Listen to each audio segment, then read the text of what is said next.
Well, hey, it's DMac SMaK for August 28th, 2025. I'm so glad that you're here. I'm glad that you're watching. We'll get into the U.S. Open tennis catfight. That was about some very strange things. The Rockies spoiled a pretty impressive performance by Chase Dolander. We can get into that. Nikola Jokic performing well for Serbia. Nice to see. And the Rockies make some interesting decisions, as did Sam Ellinger, which made a I don't really get it decision. Plus, the Broncos have completely filled out their practice squad, and that just happened this morning. I'll give you a note on that in just a second. It's an interesting twist. You want to stick around for it.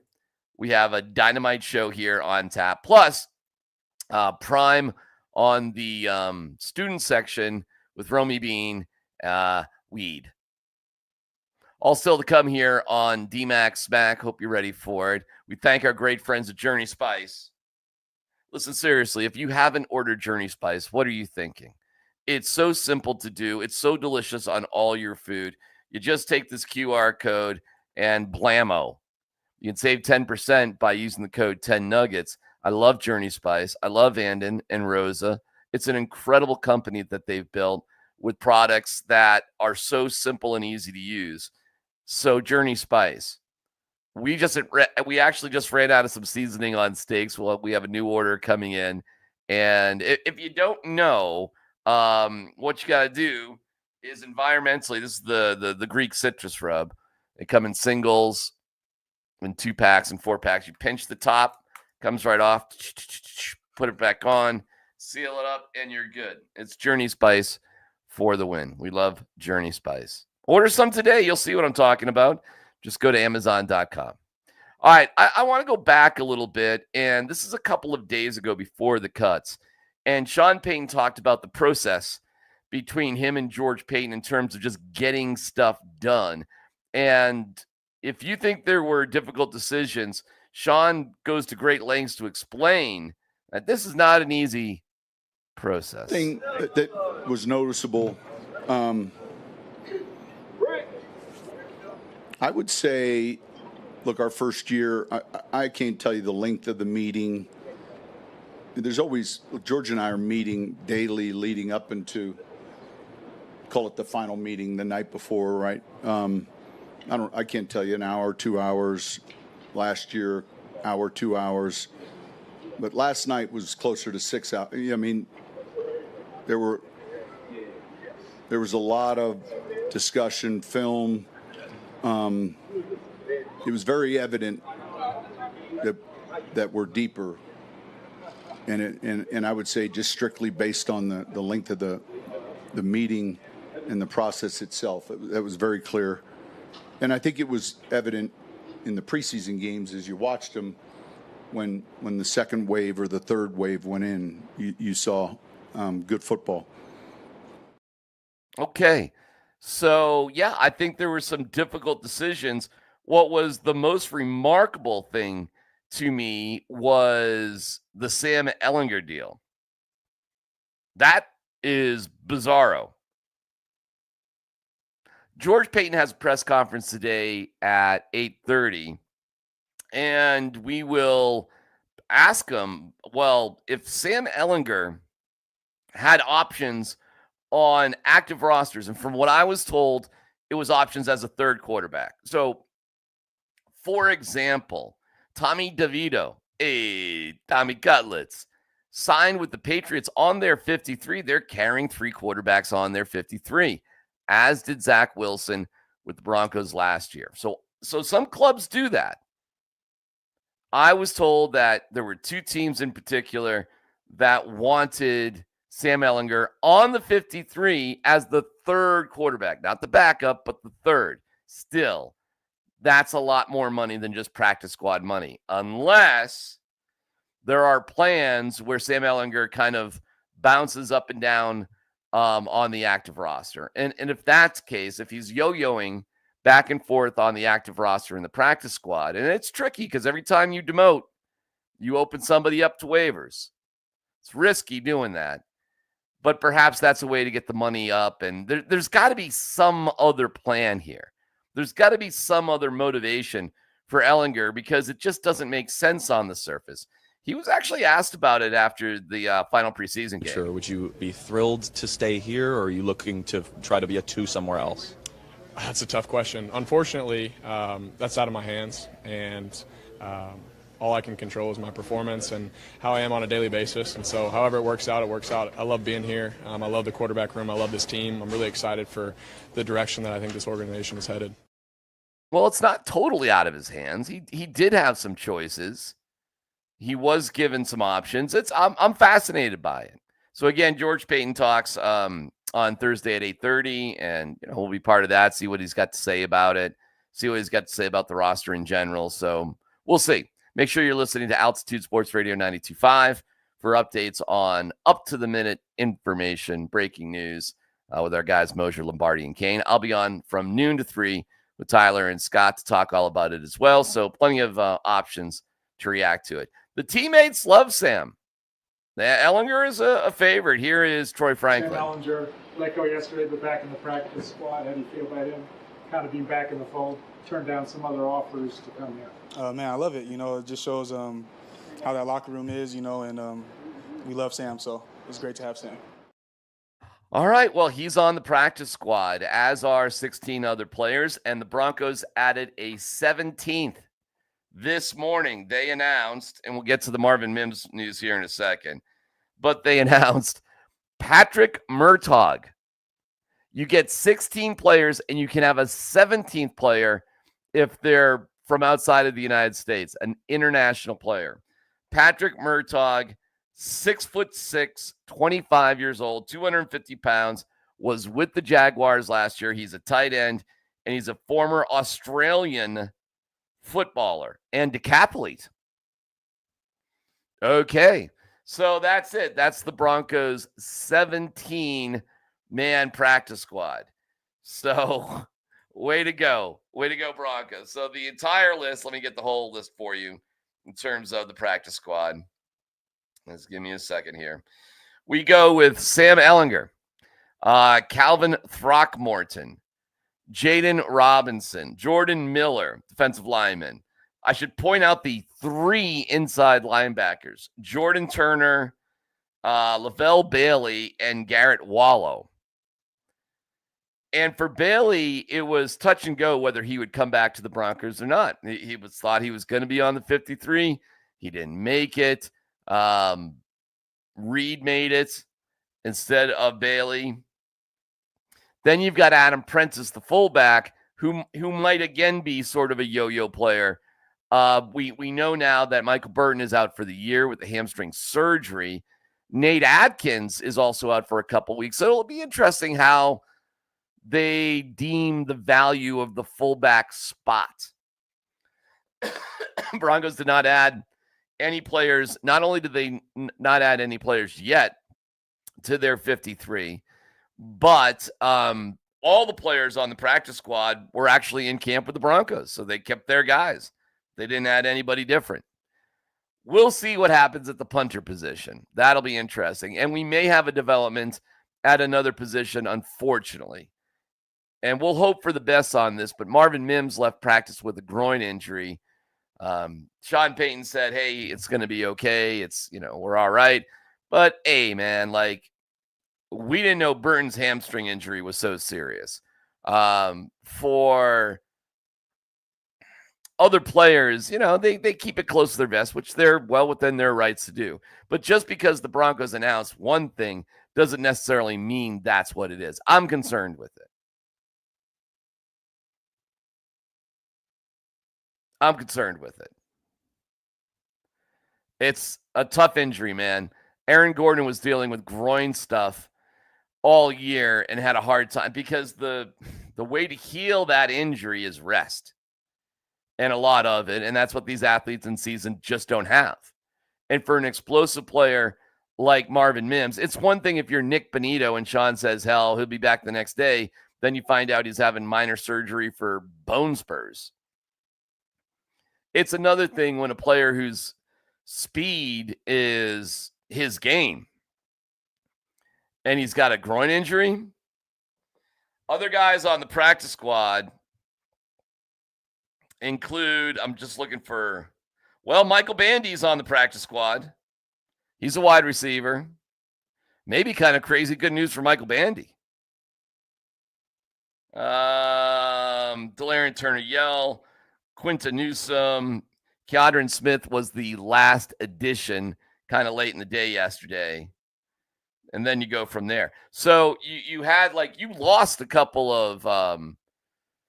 of really good wide receivers. Not everybody stayed on the Broncos team. They had other guys that just said, I've got other opportunities, and they left. We certainly know cornerback Damari Mathis was claimed by Carolina. Rookie guard Xavier Truss was claimed by the Saints. Joaquin Davis decided to go elsewhere. Audric Estime, the same sort of thing, even though they're on practice squads. I mean, if you want to sign them to the 53, that's fine. You can pluck guys off anybody's practice squad if you're willing to sign them to the 53. So that's not necessarily the worst thing in the world. I'm concerned about Marvin Mims, and we'll see. We'll see if he's what the report is today. Sean didn't speak. It was coordinators and other players. It was not Sean. So Broncos have a practice today around 10:15. Sean speaks at noon, and we'll carry that live on Columbus, Hastings, and DMac on PhD. Meanwhile, Riley Moss. Yeah, I got to cut it. It's kind of getting out of hand, to be honest. He's talking about his beard. Yeah, I got to cut it. It's kind of getting out of hand, to be honest. That guy looks like a janitor at your local middle school. Yeah, I got to cut it. It's kind of getting out of hand, to be honest. But no, he's a starting corner in the NFL. He spoke about how he's getting better. Yeah, I mean, I think the biggest thing was the weight room, right? Putting weight on, being more consistent with my diet in terms of protein, eating a good amount of food. Because, that was the biggest thing I thought last year was, I was getting pushed off a lot at the point of attack, and now this year I've been working on, staying at the hip, working early, down the field, if they're running the fade ball, and then turning my head and trying to get the ball and get some takeaways. Again, shave the beard, and I mean seriously, that's so funny. We'll get to Deion Sanders and what he thinks about the students and weed, plus a motivational speech from Randy Moss. The Nuggets, we have an update, with Jokic at least. And yes, a cat fight in tennis, plus the Rockies, all still to come. And your comments about the Broncos in just a second. But first, more from my friends at Journey Spice. There's a world of flavor out there. And to find it, you have to take the journey. Journey Spice Company handcrafts the most premium spice and seasoning blends that have no sugar, no salt, are certified USDA organic, non-GMO, vegan-friendly, and always planet-friendly. You are going to love serving amazingly delicious creations while knowing you helped reduce single-use plastics. Make sure to search for Journey Spice Company on Amazon today. Thank you, Journey Spice. We love you. Go to Journey Spice. Go to Amazon.com and get your Journey Spice and save yourself 10% by using the code 10Nuggets. Journey Spice is the absolute best. Always right by my side. Some comments here. Riley Moss never looked more like a janitor than he was trying to guard T. Higgins last season. Ouch. Vele trade coming back to bite us. Yeah. What was your favorite episode of the Dallas documentary on Netflix? Probably when Michael Irvin was on video buying crack in a car. We need a punter.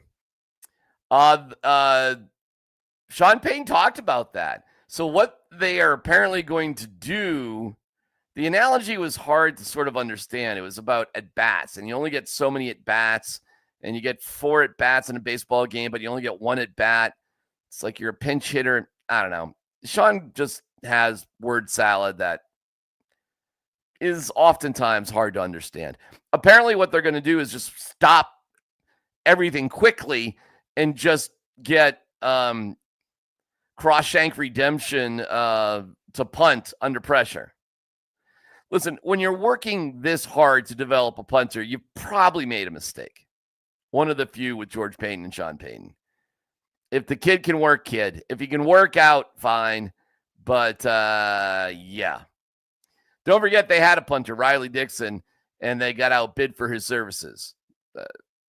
He got a 2-year, $6 million deal. Good for him. If Sutton goes down at any point this season, the offense will be in big trouble. Sure. I mean, yeah. I mean, if the guy you're paying $92 million, sure, you're right. But the same is true for any team. If you look at the highest paid players on every team, if they get injured, every team is in trouble. I mean, that's the way it goes. What's up with you, my man? What city officials do you have booked today?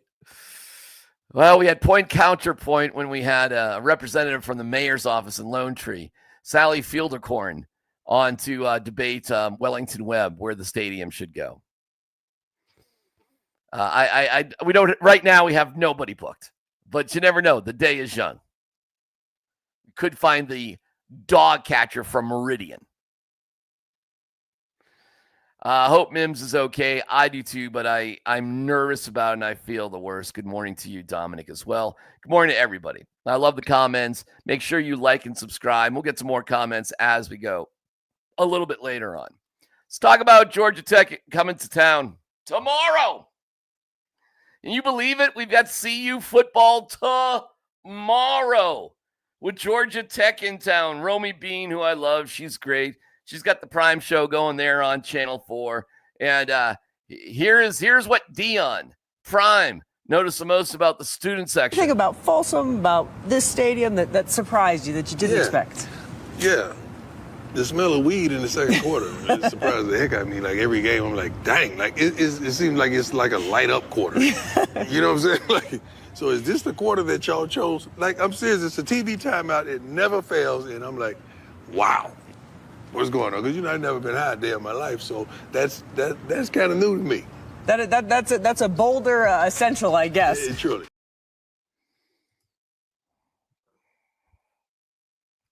My son is now a student at CU. My younger son. It's awesome to hear.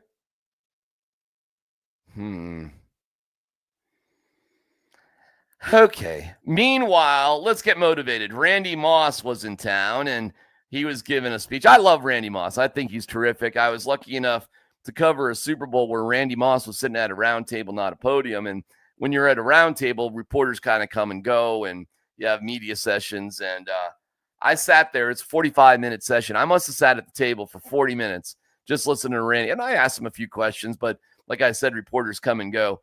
It was awesome. Just hearing Randy Moss talk about life for like 40 straight minutes on a variety of topics was really, really entertaining. Yeah, Randy Moss is an incredible athlete. He's gone through some tough physical things, his own health challenges, and he had some words of motivation. And let me tell you, this is one of the cooler things about having Prime as your coach, that you pull in guest speakers like this. Life, because he there. I'm talking about there. So with no further ado, I want him to get up and just share whatever he wants to share with you guys for a moment of time. Randy Moss. Am I my brother's keeper? That's what I took from that. Give you a brief story. I told him this story. When I was young, I had an older brother that played the game of football before me, so that's where I got it from. My brother passed away right after I was elected to the Pro Football Hall of Fame in 2018. My brother passed in 2019. All right, so my emotions has been everywhere. But the one thing that, when Coach Prime called me, it's one thing I couldn't get out my mind. Am I my brother's keeper? I love what you're doing around here, Coach, because this is what I stand for. There's a reason I told Coach I wanted to come and see this team. There is a reason. All this professional football talent around here, hey, guys, y'all might not know it, and I know you heard it. This is a professional setting, from the meals, the coaches, the preparation, everything they do. So if you're asking me, why am I here? I just want to see the attention to detail. I just want to see what's coming out that tunnel Friday. That's why I'm here. I'm here for the love of my brother, but at the same time, I love this game. So I'm going to leave y'all with this. I see believe on your shirts, right? I don't care who they come and put y'all in front of, right? Y'all got to believe if you prepared, you're going to go ahead and take it home, man. Friday night, 6 o'clock. Y'all ready to go? Yes, sir. I can't wait to see it, man. God bless you. Thank you, Coach. All right, very cool, man. Go Buffs. CU is a 4.5-point underdog. The game kicks off at 6 o'clock, and there will be no Ralphie. I understand from Ryan Koenigsberg, who apparently is on Ralphie patrol, they have a new Ralphie, and the new Ralphie is rambunctious and difficult to control. So has no problem running, is not allergic to running, as was Ralphie 6. Ralphie 7 appears to be a bigger buffalo that has all sorts of energy, maybe a little bit too much. So they're working on the newest Ralphie, and hopefully next week we see the new Ralphie for the Blue Hens of Delaware. And putting a buffalo against a hen should be a slaughter. There you go. That's your Ralphie update. Baseball, the Rockies lose 4-0, and we'll get to the tennis fight in just a second. Hang on for the tennis fight. But the Rockies lost 4-0 to the Astros, and then this was kind of a bummer because Chase Dollander really pitched well. And Nate Kreckman, my esteemed colleague there on Altitude, says the worst stat in terms of pitchers is wins and losses. I'm like, okay. I think it means something. But to Nate's point, if Chase Dollander, who is 2-11 on the season, that is not reflective of where he is right now. And he did grow a beard. 6 innings, 3 hits, 1 run. It was earned. 7 strikeouts, 98 pitches, 61 strikes. The problem was the 4 walks. And I think he probably could have thrown another inning. But honestly, that's a great performance. The Rockies bullpen in general has been pretty good. But last night, Anderson and Chivili both allowed runs. Both allowed home runs, too. So that's where the Astros got their 3 other runs in the last 2 innings and their last 2 at bats. So that was kind of a bummer because 1-0, you just never know. The Rockies struck out 9 times to 2 walks. They were 0 for 4 with runners in scoring position. They did not have a lot of opportunities against Valdez, who's 12-7, and he was fantastic, man. Definitely one of the better pitchers in baseball. 7 innings, 3 hits, no runs, 2 walks, 5 strikeouts. So Dollander actually had more strikeouts than Valdez. But Valdez kept things in check. And you just, listen, man, it's going to happen. The Astros are 73-60. They're in first place in their division, 39-28 at home. Rockies at 38-95 are still only 4 games away from the magical, with 29 games to go, from the magical 42 wins. They would literally have to be worse than they've ever been in that sort of stretch to not win 4 games. So I think they'll get over that particular hump. In terms of the game itself, yesterday, Warren Schaefer on Valdez. When this guy gets locked in, he can rip through lineups. What did you see from him tonight? Yeah, it's one of the best pitchers in the game, especially left-handed. Curveball, sinker was really good. Curveball he kept down, mixed well. Sinker, both sides of the plate, stuck it in there when he needed to, the right-handed hitters. Kept us on the ground. He was just good. He was really good. We had no answer for him tonight. Yeah, I think that's fair. And that's going to happen. That's why the first win of the series when they beat the Astros 6-1 was so remarkable. Another game against Houston today at noon. Meanwhile, Schaefer did talk about Dollander, how well he did. And Hunter Goodman got tossed out of a game for arguing balls and strikes. First time Hunter Goodman's been tossed. All of his pitches were for strikes tonight. He was efficient. He got through the 6th inning. Big at bat against Walker there to finish the 6th. Really, really good stepping stone for him moving forward. For Hunter Goodman, he was ejected for the first time in his career. What did James Hoy say to you? Not much. Good. He didn't like that ball down on the 2nd strike. Broke his bat afterwards. Turned around, and said something to him, but there wasn't.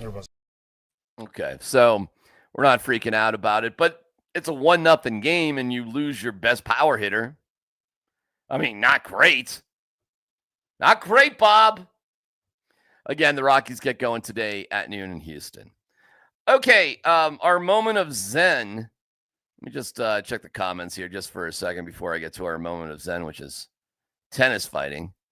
Let's go Buffalo. All right. Need more Ralphie news. That's the real story. Put Ralphie out to pasture. She didn't want to run. They have a rambunctious Ralphie who's not quite ready.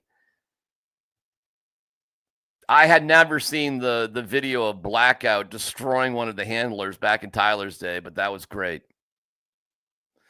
99% of those kids don't know who Moss is as a player, just know him as a TV guy. Well, Joey B, that could be the case, but hey, man, the internet's a wild thing. You can go back and find out who Randy Moss was very easily. When are we getting robots to call strikes? Oh, my God, tell me about it, Uncanny Swag. Bring on the robots. I mean, they're going to have the appeal system next year, but what are we even bothering with? Green light, ball, red light, strike. Seriously. Bam. Pitch comes in, light goes off. Everybody in the stadium can see it. No arguing with anything. That's at the end. You can have an umpire back there to handle, throwing baseballs to the pitcher, and I don't know if it's a foul ball or something or catcher's interference. I mean, I guess there's some minor rules that it can't, safer out at the plate. I mean, I guess there's no reason why the home plate umpire should have many more responsibilities than, if I'm umping first base, second base, third base. And the fact that relay exists has improved baseball so much. You don't have the BS about safer out. You can see tags, you can see guys at first base. The umpires, if you get it wrong, you get it wrong. There's ways to, get it right on all the other bases. But we still have this ridiculous thing with the most important part of baseball and balls and strikes. Establish a universal strike zone that we can all agree with. Set up the digital. And that's kind of that. The end. And plus, you want batters swinging at more pitches anyway. Squeezing batters in Major League Baseball is stupid. Let's get the game going. So sooner the better with the robots in baseball. Sooner the better. They're getting there. But they're throwing out Hunter Goodman or throwing out any good player because of balls and strikes. Stupid. Get over yourself. I don't think the umpires should actually be allowed to throw out players on teams, period. The end. Grow thicker skin, umpire. Guy's got to, he's not going to fight you. He's walking away. Hunter Goodman was walking back towards the bench, and the umpire threw him out. Stupid. Dumb. All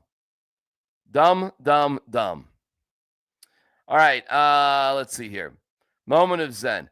U.S. Open is going on. That's a fun tournament. It's my favorite tennis tournament. I think Wimbledon is pretentious. I love the U.S. Open. It's more of a people's sort of tennis tournament. The crowds are rowdy. It's played on hard courts. It's out in Flushing, which is a very cool venue. They play under the lights. It's in New York. It's awesome. Helena Ostapenko. Ostapenko? Her.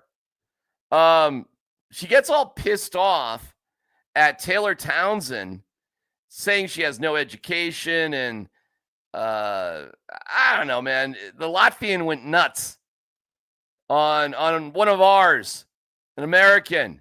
You don't get to do that, Latvia. Not in Flushing. So I've really never. I mean, I guess I shouldn't be surprised that there's fighting like this in tennis. You just don't see it all that often. Let me just show it to you. Then I'll explain what they were fighting about, which is I might need a tennis expert to help me with some of the unspoken rules of tennis. Let me go back a second. I can explain as we go. So apparently there were a couple of things that Ostapenko Helena didn't like. She didn't like how Townsend warmed up to start the match. Apparently you're supposed to start at the baseline, not work at the net first and, sort of warm up in a certain way.